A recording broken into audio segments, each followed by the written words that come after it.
Just coming off a great night of Broadway boxing. Lou DiBella, the promoter of tonight's event. Tonight was just a typical Broadway boxing card. We had some good action fights, some quick knockouts in the last fight. We had a couple of upsets. A couple upsets.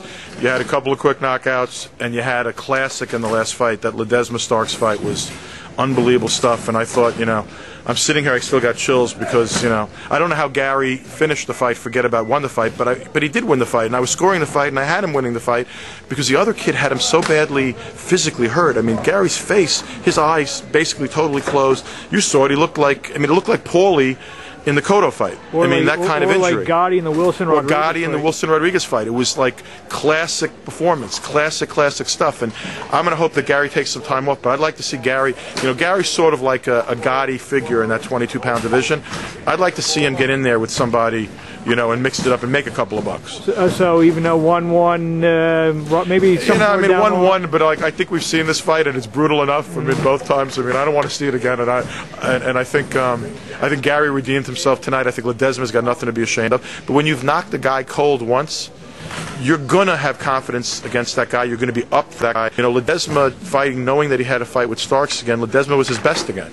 And, Gary, the remarkable thing, I knew that Gary could outbox him, but the remarkable thing was he was able to do it with an injury that profound. That kid looked like, he's a good-looking kid. That kid looked like Frankenstein.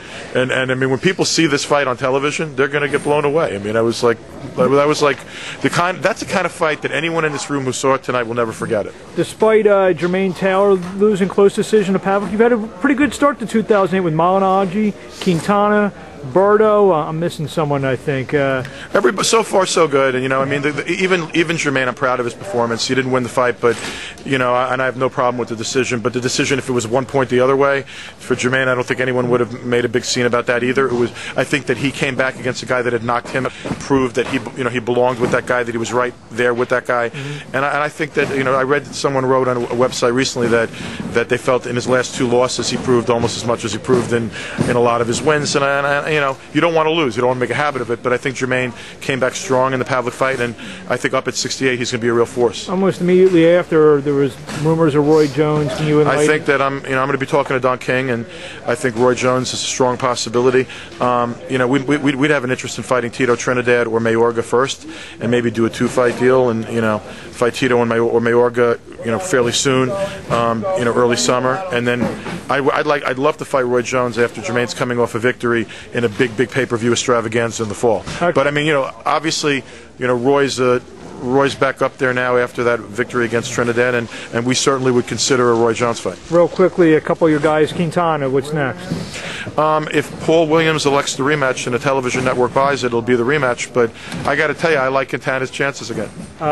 You mentioned your man Malignaggi. We're in negotiations right now for a deal that would send Paulie over to Manchester to fight on the Hatton undercard. May 24th? May 24th, and then to meet Ricky Hatton in the United States in the fall. Since I guess no one in America cares to see it, would that be the perfect opportunity to slip the Lovemore Ndu fight possibly? I think very good thinking on your part. It's very good thinking. The guy I forgot, Mijares, who looked sensational in Christian Mijares is one of the best young fighters in the world, period.